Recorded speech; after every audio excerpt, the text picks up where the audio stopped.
Ah, merveilleux. C'est le fameux détective Blake. Monsieur. Boutade, S'il vous plaît. Alors, détective, comment avez-vous trouvé ce réveil?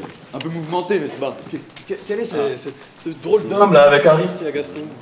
C'est Alan Valbert, l'abruti qui nous sert de maire. Monsieur le maire, vraiment, un tel accueil, vous n'auriez pas dû, hein. Vous m'avez comblé.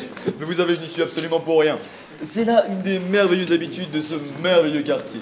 Et puis, je vous en prie, faites comme tout le monde, appelez-moi Alan. Vous voyez, les gens de ce quartier sont comme une seconde famille pour moi. Vraiment? Monsieur le maire, y a-t-il eu de nouvelles victimes? Oui, on va savoir quand même. Mais quand va-t-on mettre fin au règne de la terreur? Exactement. J'ose même plus sortir. Allez tomber. Ce psychopathe me glace le sang. Voilà. Eh, t'as talent quand même, hein. Il est peut-être parmi nous, on sait pas. Il paraît qu'ils ne sont francs qu'aux hommes, et riches qui plus est. Eh bien moi je n'ai rien.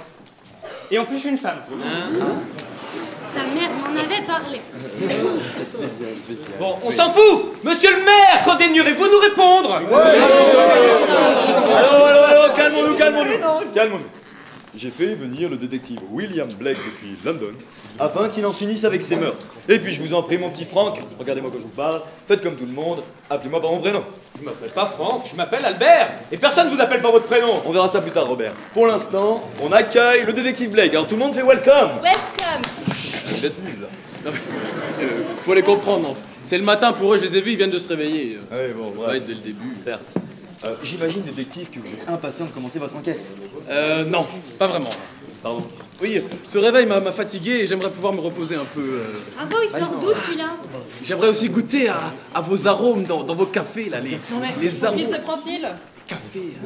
Ah bravo monsieur le maire, alors là je me sens amplement rassuré. Alors là, ouais, c'est une blague, hein, c'est vraiment une blague. On nous a collé un junkie. Franchement, le maire n'est pas à la hauteur, hein, d'autant que son père est beaucoup mieux. Oui, son père est son père. Voilà. Ouais, moi en ce moment, à chaque coin de rue, j'ai le cœur qui bat la chamade. Ouais. Voyez, ce maire est un incapable. De toute façon, les Anglais, c'est bien connu. Ce sont tous des débauchés. Moi, je le trouve plutôt beau garçon. Le café? Mais oui, le café! Ah, merveilleux. Café? Humour anglais? Eh oui, détective. Oh, Alors c'est ça. Il paraît que seulement quelques personnes sont aptes à comprendre l'humour des Anglais. Oui, donc moi. Merveilleux. Bon, détective, soyons un peu sérieux. Alors, vous allez loger ici même, au Guide des Livres. Et je dois dire que vous êtes assez privilégié, puisque le patron, Guy Volovic, n'a pas pour habitude de prêter sa chambre à des inconnus. À moins que lui aussi, il aime l'humour anglais. Ça doit être ça. Bon, eh bien, je suppose que la police a déjà commencé, donc... Oui, l'enquête, donc je vais aller me reposer un peu en attendant... Non, détective, vous avez peut-être remarqué que le quartier est assez atypique. Atypique? Comment? Atypique. Un pigeon tué, que dis-je, exterminé là sur la voie publique. Les gens poussent la chansonnette à midi pétante pour se réveiller. Ah mais quoi de plus banal, vraiment. Oui, enfin, si vous le dites. Mais laissez-moi vous expliquer. Alors en fait, il y a 13 ans, un accord a été signé entre la mairie et la représentante du quartier interdisant toute autorité policière et juridique au sein du Bloodline, à condition, bien évidemment, que le quartier reste rentable aux yeux de la mairie.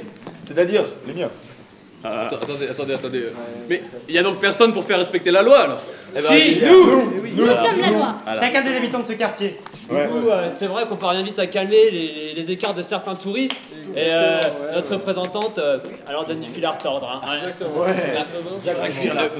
Qui est la représentante? C'est moi, jeune homme. Tout s'explique, alors. Pardon? Non, humour anglais. J'adore. Cessez de brailler, Valbert. Va. Détective, vous devez savoir quand et pourquoi Bloodlight District est devenu indépendant des autorités publiques. Il y a 13 ans, une prostituée nommée Pearl a mystérieusement disparu. Bien entendu, la police n'a rien vu, comme d'habitude. Mais c'était la goutte de trop. Et tous, en somme, nous nous sommes rebellés pour nous délivrer de ces abus. Oui, bon, Serge, j'imagine, détective, que vous allez interroger les suspects. Non, parce qu'il n'y a encore personne à suspecter. D'accord. Ah, j'ai compris.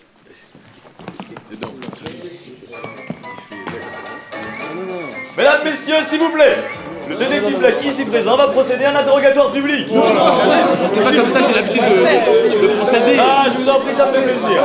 Allez, qui vous montrera ça? Voyez, s'il vous plaît. Citoyen du Blood Lake District. Vous croyez bande de gueux? Bande de gueux! Il suffit! Le détective Blake souhaite s'exprimer. Merci bien. Détective. Alors voilà comment on va procéder. Je pose des questions et vous répondez. Attendez, pas tous à la fois, on lève la main. Non, pas toi. Pas toi. Toi là, le gros moustachu. Monsieur le détective, ça ne marchera jamais. Ça, c'est On n'osera pas répondre à vos questions publiques. Exactement. C'est insensé. Ah, c'est vrai que si le tueur il est là en même temps. Qui vous a dit que vous allez nous entendre parler? Ce que vous dites n'a pas de sens, inspecteur.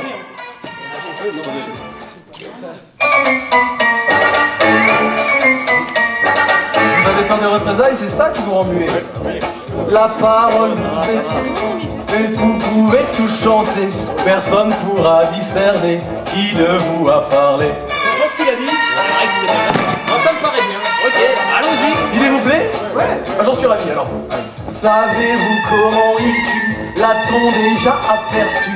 Ensemble nous pourrons dresser le portrait du meurtrier. Il est sûrement effrayant. Il a peut-être même des grandes dents. Oui, mais il nous faudrait quelque chose d'un peu plus... Quelque chose d'un peu plus contraint. Exactement, c'est ça. Alors, et vous? Et quelque chose, enfin rien qu'un petit... Ah. Un soir, je crois l'avoir vu, un petit balèze et velu. Comment peux-tu être sûr de toi? Bah, tu connais beaucoup des comme ça? Ta femme, par exemple? Tu veux une femme? Stop. S'il vous plaît. J'aimerais bien qu'on puisse recommencer, ça m'arrangerait. Il empoisonne ses victimes. Son aiguille appelle les abîmes. Une piqûre et c'est la fin. L'homme est discret, c'est certain. Un tueur professionnel, psychopathe des plus cruels. C'est ça. Tenez, venez tous là, venez tous. Je crois qu'on en contient notre homme là. Alors. Il a les dents pointues, les oreilles velues, le regard perçant. Il a l'air marrant. Marrant! Sans être effrayant. Mon Dieu, je crois reconnaître, et je ne pense pas avoir tort. Votre air vient de faire honnête le visage de mon oncle Hector. Alors allons le chercher pour le faire décapiter. Et voilà. Affaire résolue. Hein. Pour ma part, j'ai toujours eu quelque chose contre les gens qui s'appelaient Hector. Oui, moi aussi. Bon alors, madone, où est-il? Au cimetière Saint-Jacques.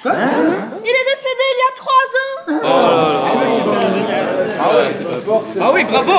Mais bravo! Inspecteur, bravo! Nous voilà au point de départ! Non mais attends, non mais il est peut-être pas vraiment mort. Attends, regardez, si je fais les oreilles un peu plus...